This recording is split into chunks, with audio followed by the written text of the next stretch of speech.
Okay, now that this pork loin has been taken out of the package and has been wiped off with a paper towel, not washed, just wiped off, and it's $13 for this entire loin here. And I'm going to cut it into pork chops, and then I'm going to portion them out, and I'm going to freeze them. So first thing I can do here, first way I'm going to start is I'm going to cut it in half. Gives me a little bit more room to work with. Put that one to the side. Then I'm going to start measuring out my pork chops. What I usually do is just lay my knife down. Wherever the knife lays down, I'm going to cut. That gives you an idea of the size pork chop you're going to get out of that. So I'm going to go ahead and cut a few more.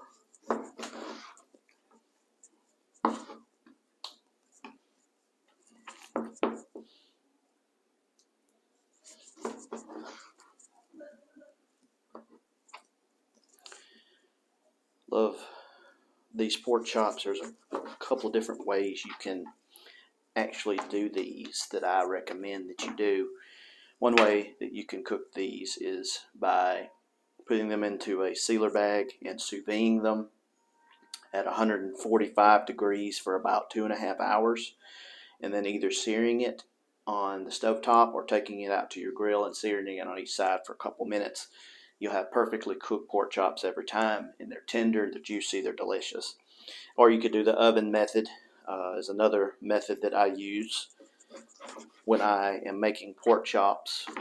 Is you can take your pork chop and you can sear your pork chop in a cast iron skillet for about 3 minutes on each side. Once they've seared really well on each side for about 3 minutes, put it into a 350-degree oven and let it cook for about 10 minutes, then take it out and let it rest for about 5. So as of right now, you can see I got a little bit of fat on this end piece. Now, what you can do with these end pieces, if they're not very big, when you get done cutting them, you can use those, cut them up into pieces, make pork carnitas. You can make sausage. If you have a grinder, you can grind up some sausage. But that one looks perfectly fine there. So first half of the loin there, you got 1, 2, 3, 4, 5, 6, 7 pieces. So we're going to continue on cutting these. And I'm going to have it figured up at the end of the video, really how much money per serving you're getting for these as you're cutting them into pork steaks is what I call them. Let's see, look at that one. Beautiful. And don't worry about cutting this fat off. The fat will render down and it will be very tender and actually gives it a little bit of flavor as well. So I would not recommend cutting the fat off unless you're just one of those folks that just, you can't stand the fat. You can go ahead and cut that off, but I will not. So we're cutting these up and relatively equal. There's some that may be a tad bit thicker, but if you're sous videing these, you don't have to really worry about the thickness because the amount of time you do to cook them really won't make any difference.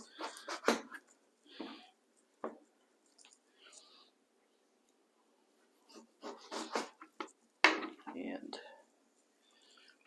there are 3 of us in our family, and so I will portion these out in 3 pork chops apiece in a freezer bag, and I will freeze them until it's time to use them again, and I will lay them out, let them thaw, and then I'll do whatever is needed for them.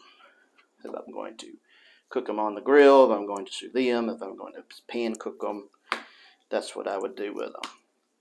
So there you go. This is a loin cut up. You have 1, 2, 3, 4, 5, 6, 7, 8, 9, 10, 11, 12, 13, 14, 15 different cuts of this pork loin. So if I'm putting 3 in a freezer bag,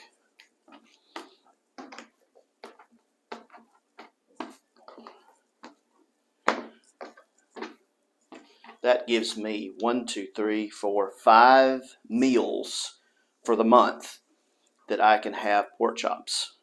So I could basically have pork chops one time a week, and I will be perfectly fine until I buy loin for next month. So I'm going to break down the total and just let you know how much it costs per pack and also per pork chop when you look at it. Just compare it and see what you think.